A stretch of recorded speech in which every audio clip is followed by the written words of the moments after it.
नमस्कार, जी बिजनेस पर आपका स्वागत है। आप देख रहे हैं पावर ब्रेकफास्ट। आपके साथ मैं हूं मानसी दवे। भारतीय बाजार के लिए निफ्टी बैंक निफ्टी की वीकली एक्सपायरी का दिन और सीधा शुरुआत विदेशी बाजार के संकेतों को एक बार समझकर लेते हैं। क्या तस्वीर ग्लोबल मार्केट से देखने को मिल रही है समझते हैं, फिर एक एक कर सारे के सारे ट्रिगर्स आपके सामने हम रखेंगे। विदेशी बाजार से राहत पैकेज पर जो अनिश्चितताएं आ रही है उसका सीधा असर अमेरिकी बाजार में देखने को मिल रहा है। हम देख रहे हैं कि लगातार 2 दिनों से बिकवाली का दबाव वहां पर बनता हुआ दिखा। डाउ करीब 165 अंक तो साथ ही नैस्डैक करीब 100 अंकों तक की गिरावट दिखा चुका है। एशियाई बाजार की अगर बात करें, एसजीएक्स निफ्टी की शुरुआत पॉजिटिव होती जरूर देखने को मिल रही 11,987 के स्तर पर, लेकिन साथ ही हांगकांग के बाजार आप देखिए बिकवाली का दबाव झेलते हुए, डाउ फ्यूचर्स लाल निशान के साथ ट्रेड करते हुए। तो क्लियरली एशियाई बाजार की सुस्त शुरुआत कह सकते हैं। अमेरिकी बाजार में कल बिकवाली का दबाव हमने देखा, लेकिन इन तमाम संकेतों के पीछे वजह क्या है विस्तार से एक बार जानेंगे। हमारे साथ हमारे सहयोगी दीपांशु भंडारी जुड़ गए हैं। Deepanshu, good morning. बताएं विदेशी बाजार के संकेत कैसे हैं?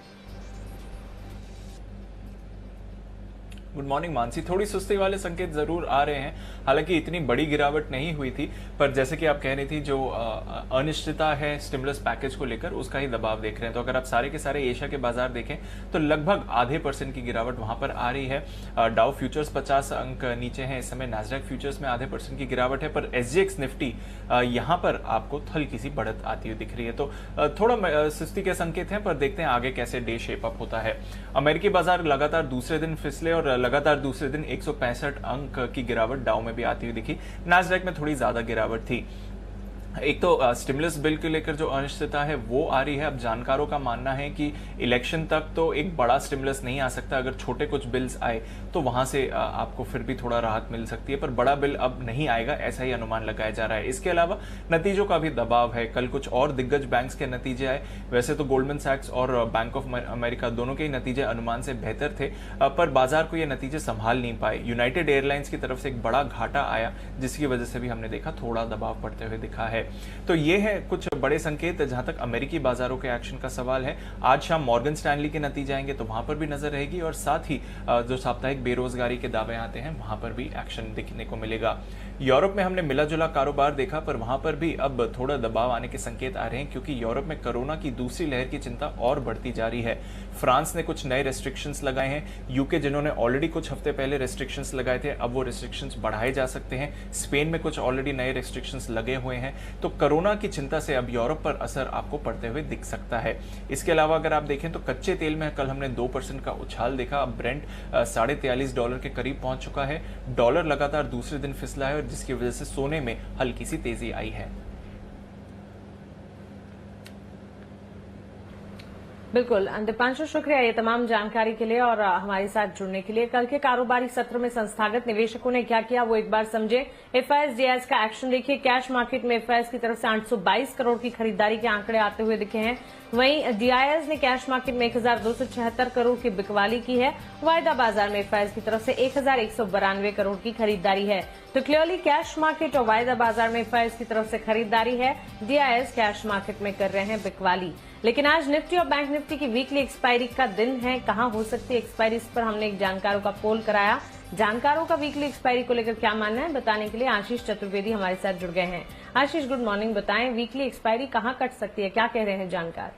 Good morning Mansi. कल जानकारों से जब हमने बात की तो लगभग अधिकतर जानकारों का मानना है कि कल आखिरी 1 घंटे की तेजी के बाद कहीं ना कहीं अगर आप देखें तो जो ट्रेंड है वो फिर से बाउंस बैक के संकेत दे रहा है। निफ्टी के स्तर में आपको सबसे पहले बता देता हूं, यहाँ पर करीब 56% बाजार के जानकार ये मान रहे कि 11,975 से लेके 12,025 के बीच में एक्सपायरी हो सकती है। 12,025 को एक अहम रेजिस्टेंस माना जा रहा है। 12,025 अगर क्रॉस हो गया तो ना कि सिर्फ शॉर्ट कवरिंग का सहारा देखने को मिलेगा, फ्रेश लॉन्ग्स भी बिल्टअप होते हुए नजर आएंगे।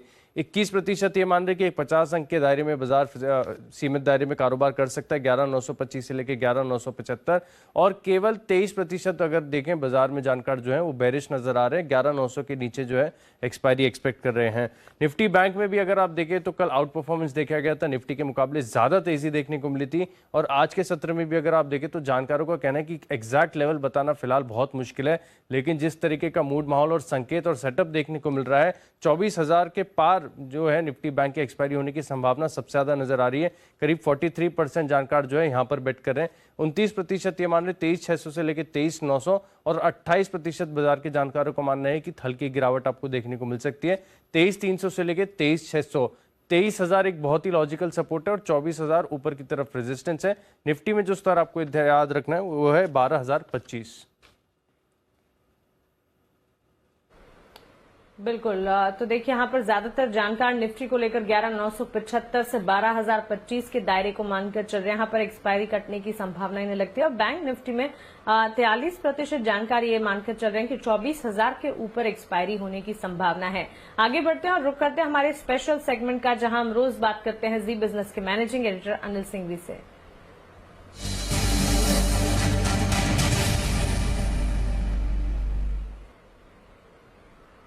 Anil sir, good morning. Nifty bank Nifty की वीकली एक्सपायरी का दिन है और विदेशी बाजार से संकेत, शुरुआती संकेत तो सुस्ती के आ रहे हैं।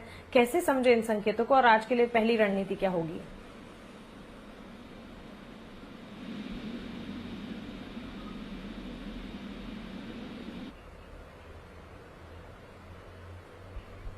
अनिल सर, क्या आपको मेरी आवाज आ रही है? जी, मैं आपको सुन पा रहा हूँ। Good morning.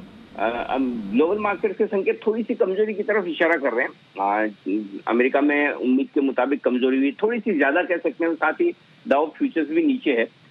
दूसरा, एशिया में भी कोई बहुत बढ़िया तेजी होती नहीं दिख रही। तो अब आपको क्या करना है, कल जो शानदार रिकवरी हुई है उसके बाद आपको दो लेवल पर नजर रखना है। पहला तो है निफ्टी पर 12,025।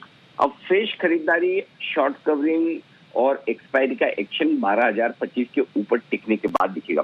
तो 12,025 के ऊपर खुलकर टिके तो ही फ्रेश खरीदारी करनी है, अदरवाइज थोड़ा सा रुकना है और रुककर इंतजार करना है निचले लेवल का, और वो होगा 11,875, 11,925 की रेंज। वहां पर बाजार आए तो आप फिर से फ्रेश एंट्री कर लीजिए। बड़े गैप से खुले तो एक बार प्रॉफिट बुकिंग आकर फिर वापस से निचले स्तर से खरीदारी होती हुई दिखेगी।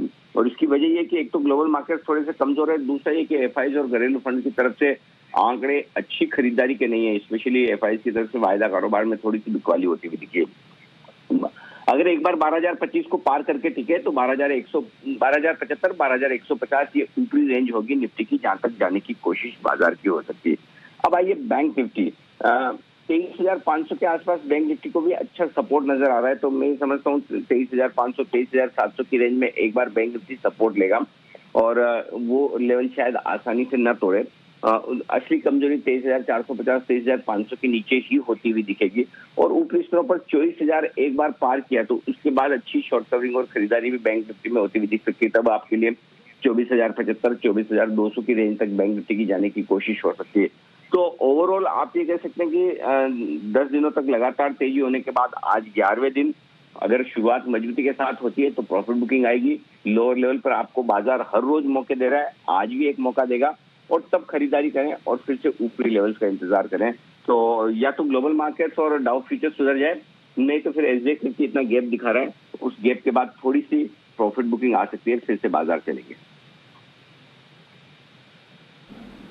बिल्कुल अनिल सर, शुक्रिया ये तमाम जानकारी के लिए और हमारे साथ जुड़ने के लिए। तो गिरावट में खरीदारी के मौके ढूंढे आज और वीकली एक्सपायरी का दिन है तो हर लेवल जो हम आपको बता रहे हैं उस पर गौर कीजिएगा। आज के लिए पहली रणनीति की अगर बात करें, निफ्टी के लिए 12,025 काफी इंपॉर्टेंट लेवल है, इस पर ध्यान रखिएगा। 11,875 से 11,925 निफ्टी के लिए सपोर्ट जोन्स का काम करेंगे। वहीं 12,075 से 12,150 का दायरा इसे ऊपरी रेंज के तौर पर आप मानकर चल सकते हैं। बैंक निफ्टी की अगर बात करें 23,500 से 23,700 के सपोर्ट जोन्स को ध्यान में रखें और 24,075 से 24,200 का दायरा है, इसे ऊपरी रेंज के तौर पर अपर लेवल्स के तौर पर मानकर आप चलें। चलिए खबरों के चलते कहां पर एक्शन देखने को मिलेगा ये भी जान लेते हैं। बताने के लिए हमारे साथ पूजा त्रिपाठी जुड़ गई हैं। पूजा, गुड मॉर्निंग। बताएं खबरों वाले शेयर्स आज कौन से हैं? Good morning Mansi. आज खबरें भी ढेर सारी हैं और साथ ही साथ नतीजे भी हैं जहां पर क्या आपको नजर रखनी है। शुरुआत सबसे पहले आज के ट्रिगर से कर लेते हैं। आज वायदा बाजार से माइंडशेयर अपने नतीजे घोषित करेगा और कैश सेगमेंट से सायंट, रानी ब्रेक लाइनिंग, ट्राइडेंट जैसी कंपनियां अपने नतीजे घोषित करेंगी, तो यहाँ पर नजर रखिए। इसके अलावा Lakshmi Vilas bank rights issue और QIP से 1,000 करोड़ जुटाने पर आज बोर्ड की बैठक होगी, तो यहाँ पर भी फोकस रहेगा। लिखिता इंफ्रा की लिस्टिंग होगी। हम आपको बता दें कि 61 करोड़ का इश्यू साइज था। आईपीओ को करीब 9.5 गुना सब्सक्रिप्शन यहाँ पर देखने को मिला था। और इसके अलावा आज से काफी सारे दिल्ली और उत्तर प्रदेश में मॉल और सिनेमा घर खुल रहे हैं। उत्तर प्रदेश में सिनेमा हॉल मल्टीप्लेक्स खुलने की जो अनुमति है वो दे दी गई थी और 50% क्षमता के साथ दिल्ली के सिनेमा हॉल खुल सकेंगे। और इसी के साथ ही साथ त्योहारों के लिए 200 अतिरिक्त स्पेशल ट्रेनों की शुरुआत होगी आज से ही। और एंटरटेनमेंट पार्क शुरू करने को भी सरकार की अनुमति मिल चुकी है। तो ये तमाम इवेंट्स हैं जिसके चलते कुछ स्टॉक्स आज फोकस में रह सकते हैं। नतीजों की बात करें तो इन्फोसिस पर नजर रखें, नंबर्स काफी अच्छे दिखाई दे रहे हैं। आय में करीब 4% की बढ़त हुई है। डॉलर आय में 6% की बढ़त इस बार दर्ज हुई है। और मुनाफा भी देखेंगे तो वहां पर भी करीब 14.5% की बढ़त इस बार देखने को मिली है। टाटा स्टील, बीएसएल के नंबर्स भी काफी शानदार नजर आ रहे हैं। घाटे से मुनाफे में आ चुकी है कंपनी और हर फ्रंट पर नंबर्स मजबूत हैं। आय में 21% की बढ़त, कामकाजी मुनाफा 130% बढ़ा है कंपनी का। और पिछले साल के घाटे के सामने इस बार कंपनी ने मुनाफा दर्ज किया है। टाटा एल्क्साइड के नंबर भी अच्छे दिखाई दे रहे हैं। आय में 5% की बढ़त और मुनाफे में भी करीब 15% की बढ़त इस बार देखने को मिली है। और आखिर में बात करते हैं टीटागढ़ वैगन की, नंबर्स कमजोर नजर आ रहे हैं। घाटा ही दर्ज किया है लेकिन घाटे में इस बार कमी देखने को मिली है। आय में करीब 55% की गिरावट इस बार दर्ज हुई है और इस बार भी कंपनी ने करीब 22 करोड़ का घाटा दर्ज किया है। कुछ खबरों की बात करें तो टीसीएस आज फोकस में रह सकता है। 2022 तक यूएस में 10,000 कर्मचारियों की भर्ती करने की योजना है और सर्विसेज की मांग वहां बढ़ने से ये कदम कंपनी की तरफ से उठाया जा सकता है। आज बैंक्स पर भी नजर रखें क्योंकि कल जो सुनवाई हो रही थी लोन मोरेटोरियम को लेकर वो अब 2 नवंबर तक के लिए टाल दी गई है। लेकिन सरकार का कहना है कि 15 नवंबर तक कंपाउंड ब्याज छूट पर सर्कुलर जारी कर दिया जाएगा। हिंदुस्तान जिंक भी आज फोकस में रहेगा। कंपनी ने गुजरात सरकार के साथ करार कर लिया है। ग्रीनफील्ड स्मेल्टर लगाने के लिए करार किया है कि जिसमें कि हिंदुस्तान जिंक करीब 10,000 करोड़ का निवेश करेगी। महानगर गैस पर भी नजर रखिए। स्कॉडर इंटरनेशनल सिलेक्शन फंड ने यानी कि SISF ने कंपनी में हिस्सेदारी बेच दी और हिस्सेदारी जो है वो करीब 0.205% की बैठती है। जुबिलेंट फूडवर्क्स भी फोकस में रहेगा आज। FPI ने जो सितंबर तिमाही में अपनी हिस्सेदारी थी वो बढ़ा दी है, 36.19% से बढ़ाकर 37.86% कर दी है FPI ने। और आखिर में बात करते हैं ब्लॉक डील की। ट्रांसपोर्ट कॉर्पोरेशन ऑफ इंडिया में ब्लॉक डील हुआ है। HDFC म्यूचुअल फंड की तरफ से खरीदारी देखी गई है करीब 9.8 लाख शेयर्स की और कैनरा रोबैको म्यूचुअल फंड ने उसके सामने बिकवाली की है करीब 9.9 लाख शेयर्स की बिकवाली। 228 रुपए प्रति शेयर के भाव पर ये बिकवाली देखने को मिली। बिल्कुल पूजा, शुक्रिया ये जानकारी के लिए और खबरों वाले शेयर्स हमें बताने के लिए। जी बिजनेस के खास शो बाजार आज और कल में HDFC सिक्योरिटीज के VK शर्मा ने ऑप्शन की दमदार रणनीति सुझाई है। आइए अब उसे देख लेते हैं। एक्सिस बैंक एक ऐसा स्टॉक है जिसका मैं ऑप्शन लेकर आया हूं, तो ग्राउंड वर्क बिल्कुल तैयार है। इसके अंदर अगर हम सीरीज के अंदर देखें तो इसके अंदर अभी भी शॉर्ट कवरिंग हो रही है और अब आगे चल के जो समाचार आए हैं वो बैंकिंग को और ऊपर लेके जाने वाले हैं। तो उस दृष्टि से एक्सिस बैंक में आप 480 की कॉल ले सकते हैं। तो मैं पिछला भाव भी बता रहा हूं कि 15 रुपए 70 पैसे पे कॉल क्लोज हुई थी। स्टॉप लॉस रखें 13 रुपए का और टारगेट रहेगा 22 रुपए का। आइशर मोटर एक ऐसा स्टॉक है जो अपने बहुत ही उच्चतम लेवल पे पहुंचा है और इसके अंदर भी हमने देखा कि कल आज थोड़ी सी शॉर्ट कवरिंग हुई है और स्टॉक सिर्फ 2% ऊपर गया। तो यहाँ पे मैं 2300 की कॉल सजेस्ट करता हूं 52 रुपए पे लेने के लिए। स्टॉप लॉस रहेगा 40 का और टारगेट रहेगा 72 रुपए। ओके, तो 2 कॉल्स हैं हमारे पास, आइशर मोटर्स और एक्सिस बैंक। आइशर मोटर्स 2300 की कॉल खरीदने की राय, 72 के टारगेट्स को आप मानकर चलें, 40 का स्टॉप लॉस लगाइएगा। वहीं एक्सिस बैंक में 480 की कॉल खरीद कर चल सकते हैं। शर्मा जी का मानना है कि टारगेट्स यहां पर 22 तक के दिखे जा सकते हैं, 13 का एक स्टॉप लॉस आपको लगाना होगा। हर रोज शाम हमारी खास पेशकश बाजार आज और कल हम खास आपके लिए लेकर आते हैं और उसमें ऑप्शंस की दमदार रणनीति, बाजार का पूरे दिन का एक्शन विस्तार से आपको बताते हैं। तो कमाना है मुनाफा तो हमारी ये खास पेशकश हर रोज शाम 7:30 बजे बाजार आज और कल देखना बिल्कुल ना भूलें। कुछ important trading calls intraday perspective के लिहाज से आप खरीदारी का मन बनाकर चल सकते हैं। 4 कॉल्स हैं, चारों खरीदारी की है। आनंद राठी सिक्योरिटीज से शुरुआत करती हूं। मुथूट फाइनेंस में खरीदारी की राय, 1190 के लक्ष्य को मानकर चले, 1140 का स्टॉप लॉस लगाइएगा। एक्सिस सिक्योरिटीज की राय अंबुजा सीमेंट और आयशर मोटर्स दोनों पर है। सीमेंट स्पेस ध्यान रखिए, काफी एक्शन में इन दिनों देखने को मिल रहा है। अंबुजा सीमेंट में 255 के पहले टारगेट, 260 का दूसरा टारगेट आप ध्यान में रख सकते हैं। 242 का स्टॉप लॉस लगाना होगा। आयशर मोटर्स 2295 के टारगेट्स को ध्यान में रखें। 2225 के स्टॉप लॉस के साथ खरीदारी की जा सकती है। और साथ ही चॉइस ब्रोकिंग की राय भी मुथूट फाइनेंस पर आई है। इनका भी मानना है कि यहां पर 1220 तक के टारगेट्स देखने को मिल सकते हैं। तेजी कीजिएगा 1110 1110 के स्टॉप लॉस के साथ। तो आपके पास ऑप्शंस की 2 ट्रेड हैं और साथ ही ट्रेडिंग कॉल्स भी आपके पास 4 हैं, जहां पर इंट्राडे पर्सपेक्टिव के लिहाज से खरीदारी की जा सकती है। लेकिन चलिए अब हमारे साथ ग्लोब कैपिटल मार्केट्स के वीपी रिसर्च हिमांशु गुप्ता जुड़ गए हैं। हिमांशु जी, गुड मॉर्निंग, स्वागत है आपका जी बिजनेस पर। सबसे पहले इंडेक्स पर वीकली एक्सपायरी के दिन बाजार को आप कैसे देख रहे हैं, यही जानना चाहेंगे। गुड मॉर्निंग मानसी जी। देखिए, क्लियरली कल हमने देखा कि बाजार में 2-3 दिन की गिरावट के बाद एक लोअर लेवल से अच्छी खरीदारी लौटती हुई देखी और हम ऑलमोस्ट बाजार के हाईएस्ट लेवल पर क्लोज हुए। लेकिन आज जो ग्लोबल क्यूज हैं वो काफी सपोर्टिव नहीं है और हम देख रहे हैं कि थोड़ी सी म्यूटेड शुरुआत देखने को मिल सकती है एशियन मार्केट्स को के क्यूज अगर हम देखें अभी तो। और साथ ही साथ जिस तरह की एक वन वे रैली भी यहाँ पर कल हम ऑलरेडी मार्केट में देख चुके हैं, तो मेरी जो अप्रोच आज के लिए रहेगी वो थोड़ा सा डिप पर मैं खरीदारी करना चाहूंगा। मुझे लगता है कि बाजार कहीं ना कहीं ऊपरी स्तरों पर थोड़ा सा रेजिस्टेंस और सेलिंग प्रेशर फेस कर रहा है और करता भी आया है पास में। तो उसको देखते हुए मुझे लगता है कि आज के सेशन मुझे लगता है कि थोड़ी सी गिरावट खरीदारी के लिए सही स्ट्रेटजी हो सकती है। निफ्टी की अगर मैं बात करता हूँ मानसी, तो मुझे लगता है कि 11,900-910 एक अच्छा सपोर्ट जोन है, जहां पर मुझे लगता है कि रिस्क रिवॉर्ड फेवरेबल है तेजी के लिए। तो उस लेवल पर खरीदारी करके चला जा सकता है 11,860 के स्टॉप लॉस के साथ। और अप साइड में मुझे लगता है कि 11,980, 11,990 पहला टारगेट देखा जा सकता है। और अगर उसके ऊपर बाजार निकलता है तो 12,050 तक के लेवल से निफ्टी में देखने को मिल सकते हैं। तो यहाँ पर बाय ऑन डिप्स की स्ट्रेटजी के साथ मैं आज निफ्टी में अप्रोच अडॉप्ट करूंगा। वहीं पर अगर बैंक निफ्टी की बात करें मानसी, तो बहुत ही शानदार एक शॉर्ट कवरिंग रैली जिसको कहना चाहिए कि एक अच्छी हमने बैंक निफ्टी में कल बनते हुए देखी। लेकिन मानसी, वहां पर एक इम्पॉर्टेंट बात यह है कि 23,950, 24,000 अपसाइड में एक अच्छा रेजिस्टेंस बना हुआ है और डाउन साइड में 23,200 एक अच्छा सपोर्ट जोन है। तो मुझे लगता है कि आने वाले दिनों में बेस केस सिनेरियो जो मुझे लगता है वो ये है कि 24,000 से लेके 23,200, 23,300 के बीच में थोड़ा सा एक कंसोलिडेशन बनता हुआ नजर आ सकता है। लेकिन अगर बाजार 24,000 के ऊपर निकलता है तो मुझे लगता है 24,200 तक के लेवल्स भी यहाँ पर देखने को मिल सकते हैं। तो यहाँ पर भी वही अप्रोच मैं अडॉप्ट करना चाहूंगा कि थोड़ी सी गिरावट 23,700 के आसपास मुझे अगर इंट्राडे में कोई मिलती है तो मैं वहां पर खरीदारी करने की सलाह दूंगा 23,550 के स्टॉप लॉस के साथ। और 23,950 और 24,200 तक के टारगेट्स बैंक निफ्टी में भी देखने को मिल सकते हैं। ठीक है हिमांशु जी, स्टॉक स्पेसिफिक राय क्या होगी? जी बिल्कुल। तो यहाँ पर मैं 2 खरीदारी की रिकमेंडेशंस देना चाहूंगा आपको। तो मुझे लगता है कि सन फार्मा में एक अच्छा शॉर्ट टर्म में करेक्शन पूरा होता हुआ नजर आया है और इंटायर फार्मा पैक में ही मैं कहूंगा कि एक अच्छा डिसेंट करेक्शन देखने को मिला है। और अब इन करंट लेवल से मुझे लगता है कि यहाँ पर सन फार्मा में एक अच्छी तेजी बनती हुई नजर आ सकती है।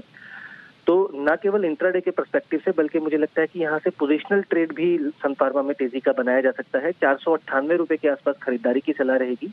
492 रुपए का एक स्टॉप लॉस लगाइए और मुझे लगता है कि 508 से 515 रुपए तक के टारगेट्स यहाँ पर सन फार्मा में आज और कल तक के सेशन में देखने को मिल सकते हैं। साथ ही साथ मानसी, दूसरी जो मेरी खरीदारी की पिक है वो मेटल्स पैक से है और मुझे लगता है ये एक पैक है जहां पर एक बाजार थोड़ी सी तेजी और बनाता हुआ नजर आ सकता है। तो यहाँ पर मेरी पिक रहेगी टाटा स्टील में। टाटा स्टील का अगर शॉर्ट टर्म प्राइस सेटअप देखें तो वो काफी सपोर्टिव है। तो मुझे लगता है कि टाटा स्टील में 474 के लेवल्स पर खरीदारी करके चलें। 469 रुपए का 69 के नीचे का एक स्टॉप लॉस लगाएं। 486 तक के टारगेट यहाँ पर 386 तक के टारगेट टाटा स्टील में आज के सेशन में देखने को मिल सकते हैं। बिल्कुल हिमांशु जी, शुक्रिया ये जानकारी के लिए और हमारे साथ जुड़ने के लिए। एंजल कमोडिटी के डीवीपी अनुज गुप्ता हमारे साथ जुड़े हैं। अनुज, गोल्ड और क्रूड दोनों पर अपनी कॉल्स बताइएगा। Good morning. अगर हम गोल्ड से बात करें तो गोल्ड में जिस तरह का ट्रेंड दिखा है हमें लगता है कि यहाँ पे कुछ बिकवाली देखने को मिल सकती है। तो गोल्ड में करीबन 50,800 के आसपास बिकवाली करके चले। 51,100 का स्टॉप लॉस रहेगा। टारगेट करीबन 50,200, 50,100 तक हो सकता है। वहीं अगर हम क्रूड की बात करें तो क्रूड के अंदर कल हमने रिकवरी आते हुए देखी थी। तो क्रूड के अंदर खरीदारी करके चलें 2950 के आसपास स्टॉप लॉस 2890 का रहेगा, टारगेट 3050 तक हो सकता है, और सिल्वर के अंदर भी बिकवाली का डेट बना सकते हैं। बिल्कुल अनुज, शुक्रिया ये कमोडिटी कॉल्स के लिए। अब वक्त है FIR का, यानी कि FI इन्वेस्टमेंट रिपोर्ट्स का।